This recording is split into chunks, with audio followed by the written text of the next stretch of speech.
मीनू देवी। मीनू कौन सी तुम? और मीता देवी।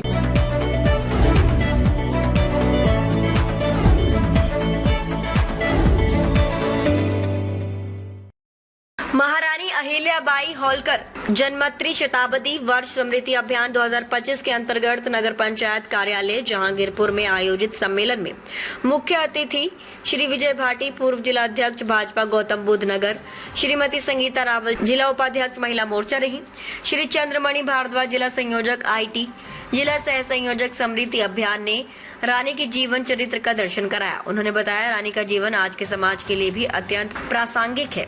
अहिल्याबाई होलकर की जीवनी से प्रेरणा और नारी सशक्तिकरण की सीख मिलती है। अहिल्याबाई होलकर एक ऐसा नाम जो भारत के इतिहास में नारी नेतृत्व, न्यायप्रियता, समाज सेवी की अमिट छवि बन चुका है। एक ऐसी महिला जिन्होंने 18वीं शताब्दी में उस समाज को नेतृत्व दिया जहां महिलाओं की भूमिका सीमित मानी जाती थी, लेकिन उन्होंने साबित किया कि सच्चा नेतृत्व ना तो लिंग देखता है और ना ही सीमाएं।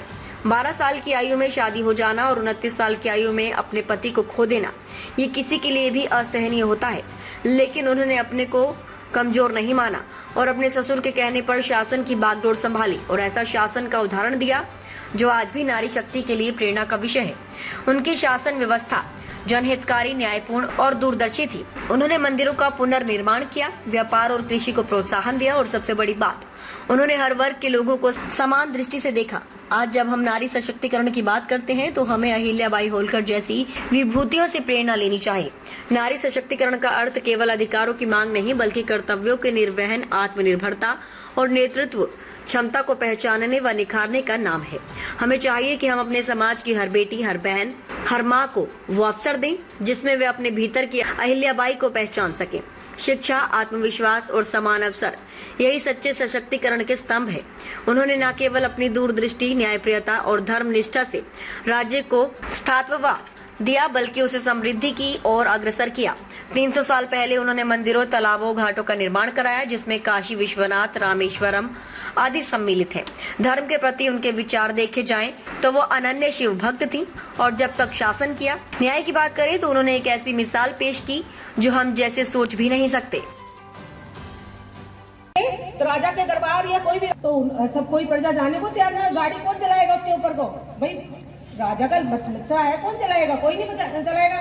लेकिन उन्होंने क्या करा कि फिर अपना बैठी, उस गाड़ी पे अपना बैठी और उसके ऊपर को उन्होंने चलाया। तो लेकिन क्या हुआ, जितनी बार उन्होंने चलाया तो गाय आगे आ गई। और जब गाय आगे आ गई तो आपको मालूम है कि हर कोई सोचता है कि भाई कहेंगे अरे भाई बार बार गाय आ रही है, माता ने माफ कर दिया, कि माता ने इनको माफ कर दिया है। तब उन्होंने कहा कि भाई अब तो सबने कहा कि अब तो माता ने भी माफ कर दिया, तो आप भी जो इनको माफ कर दो। तब जाकर उन्होंने उनको माफ किया। ऐसी हमारी अहिल्याबाई होलकर जी, जिनको कि हम माँ भी संबोधित करते हैं, माँ भी कहते हैं, ऐसी हमारी अहिल्याबाई।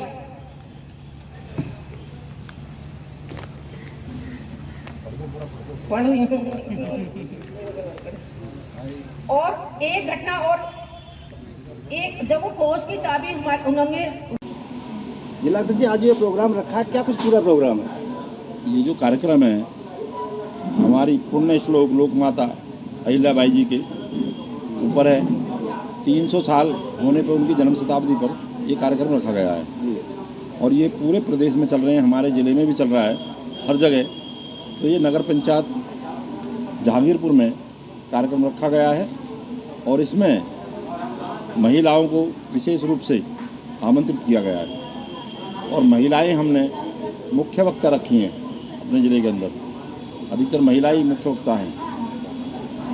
बस इतना ही बोलना होता है। आज आपने कुछ लोगों को सशक्ति पत्र दिए हैं। हाँ। क्या कुछ किस तरीका के सशक्ति पत्र और किन किन लोगों को दिए गए? वो जिनको पत्र दिए हैं वो जो भी महिलाएं हमारी वो सफाई कर्मी हैं और मेहनती महिलाएं हैं जो सफाई करती हैं और इसकी नगर पंचायत का जो सारा जिम्मेवारी निभाती हैं, उनको पत्र दिए गए हैं क्योंकि सभी अपने उसमें मेहनती हैं, अपना कार्य अच्छी तरह से देखती हैं, करती हैं, तो उनको इसी वजह से पत्र दिए गए हैं। बहुत बहुत धन्यवाद।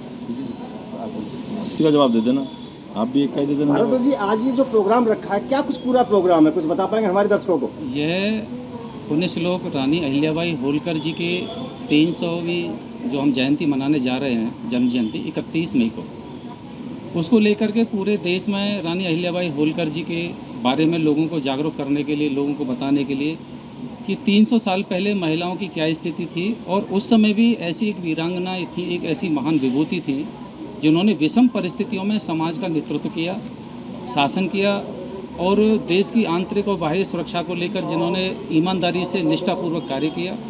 उनके रानी अहिल्याबाई होलकर एक रानी ही नहीं, एक कुशल प्रशासक थी और एक न्यायप्रिय राजनेता के रूप में अपने आप को उन्होंने प्रतिष्ठापित किया और उसके साथ साथ उन्होंने धार्मिक क्षेत्र में भी अपना बढ़ चढ़ के योगदान दिया। ये उन्होंने चाहे रामेश्वरम का मंदिर हो, चाहे आपका कहीं अपना काशी विश्वनाथ का मंदिर हो, उन सभी जीर्णोद्धार उन मंदिरों का कराया और देश की सुरक्षा को लेकर के जब उनके समय उनको शासन मिला था तो मात्र उनके देश में 3 बंदूकें थीं और उसके बाद में उन्होंने पहली तोप फैक्ट्री का निर्माण कराया। ऐसा उन्होंने नेतृत्व दिया कि जिसमें उन्होंने अपने बेटे को भी मृत्युदंड देने से वो पीछे नहीं हटी और उसके साथ साथ उन्होंने राजकोष में भी एक ऐसी मील का पत्थर साबित हुई वो कि उनके पति ने राजमहल का कोष लिया और उनके ऊपर भी उन्होंने 500 रुपये का जुर्माना लगा दिया। तो उनके बारे में जितना कहा जाए वही कम है। इसलिए देश में सिर्फ 3 लोगों को पुण्य श्लोक की उपाधि से नवाजा गया है, जिसमें महाराजा न्यायप्रिय महाराजा युधिष्ठिर और अपनी रानी अहिल्याबाई होलकर और बीच में नाम लिया जाए तो राजा नल। ये 3 लोग ही मात्र पुण्य श्लोक के हमारे अब तक के देश में विभूषित हुए हैं और हमारा इसके माध्यम से जो माननीय प्रधानमंत्री जी का नारा है महिला सशक्तिकरण, उसके लोगों को जागरूक करना और महिलाओं को राजनीति के क्षेत्र हो चाहे सामाजिक क्षेत्र हो, कोई भी क्षेत्र हो, सब में आगे चढ़ के बढ़ के हिस्सा लेना। जैसा प्रधानमंत्री जी ने अभी आपने देखा कि सिंदूर ऑपरेशन में भी हमारे देश का नेतृत्व 2 महिलाओं ने किया था, व्योमकेश और सोफिया कुरैशी ने। तो इसके माध्यम से हम लोगों को, महिलाओं को यही जागरूकता प्रदान करने का कार्य कर रहे हैं कि आप घर से बाहर निकलिए और अपने आप को सशक्त कीजिए, क्योंकि महिला अबला नहीं है, महिला सबला है। महिला अपने आप को रणचंडी भी मानती है, महिला अपने आप को पूजवाती है तो देवी के रूप में पूजती है। तो मेरा आप सभी पत्रकार बंधुओं से आग्रह है कि जन जन तक आप लोग पहुंचाते हैं। मैं आप सभी का आज के इस कार्यक्रम में स्वागत करता हूँ। बहुत बहुत धन्यवाद। संगीता जी, आज जिस तरीका से आप कस्बा जहांगीरपुर में पहुंचे, महिलाओं को क्या कुछ इस तरीका का संदेश देंगे आप अपनी तरफ से? देखो, पहले तो अहिल्याबाई होलकर, देखो इसका एक श्लोक पढ़ती हूँ। इस चंचल बेतवा मालव सीम सुजान, दक्षिण दिशि है नर्मदा, यह है पूरी पहचान। जो कि इस श्लोक में, इस दोहे में पूरा ही उनका वर्णन हो गया। और संदेश का ये है कि संदेश तो हम अहिल्या जो भाई होलकर जी हैं, इनका इसीलिए हम ये संदेश दे रहे हैं कि जैसे अहिल्या माता ने किया है ऐसा ही हम भी महिला हैं, हम भी ये सब कुछ कर सकते हैं। ये कि नहीं कि हम नहीं कर सकते। अहिल्या माँ भी पढ़ी लिखी थी। देखो उस टाइम पे 300 वर्ष पहले जिसने किया, तो क्या आज की महिला तो बहुत अच्छी तरह शिक्षित है, तो वो तो कर सकती है सब।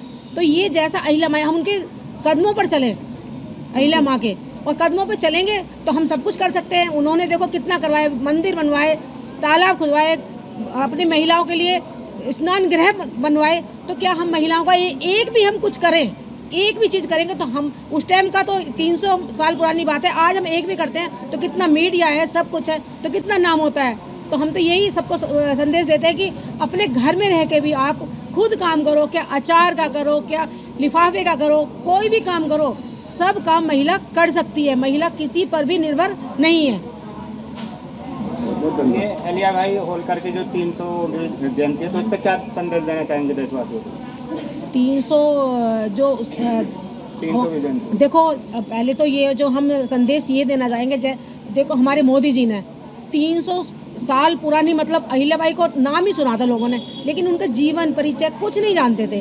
तो उन्होंने जब जैसे उन्होंने उनका नाम किया, मतलब लाए हो निकाल के, तो हम ये चाहते हैं कि जैसे उन्होंने कार्य किए हैं, उनकी शताब्दी बनी, हम भी कल को कोई अच्छा कार्य करेंगे तो हमारी भी तो ऐसी बनेगी। क्या पता हमें 1 साल 2 साल तब तक जिए, उसके बाद हमें भी याद करा जाए। तो हम भी यही चाहते हैं कि जैसे उनको याद किया जाए, हम लोगों को भी, महिलाओं को, जो हमारी बहनें गाँव की बहनें हैं, उनको भी याद किया जाए काम करने के। तो उनकी शताब्दी इसीलिए तो मनाई जा रही है कि उन्होंने कितने राज्य, अपना जो राज्य उनका राज्य था, उन्होंने कितने अच्छे ढंग से चलाया। मतलब एक महिला होने के नाते उन्होंने पुरुषों को मतलब पीछे छोड़ दिया था उस टाइम पर। उस टाइम शिक्षित हुई, हथियार चलाना, सब कुछ करना। तो हम भी यही बहनों को ये संदेश देना चाहते हैं कि आप भी किसी से, देखो क्या लठिया चलाओ, क्या तलवार चलाओ, लेकिन आना हम पे सब कुछ चाहिए। ये नहीं है कि हम केवल हाथ पे हाथ रख के बैठे कि नहीं जी हम तो बेचारी हैं, हम बेचारी नहीं हैं। देखो 2 बेचारियों ने कितना अच्छा किया, पहले वहाँ हमला किया ना पाकिस्तान पे, तो 2 बेचारी थी ना वो, तो उन्होंने कितना अच्छा किया। तो ऐसे ही मैं तो इनको यही संदेश देती हूँ कि भाई आप भी कुछ करिए। उनकी शताब्दी मन रही है, खुद सोचिए, जिनको 300 साल बाद मोदी जी निकाल के लाए हैं उस महिला को, कि जिसने इतना महिलाओं के बारे में कितना कुछ किया था, लेकिन बीच में कुछ भी सब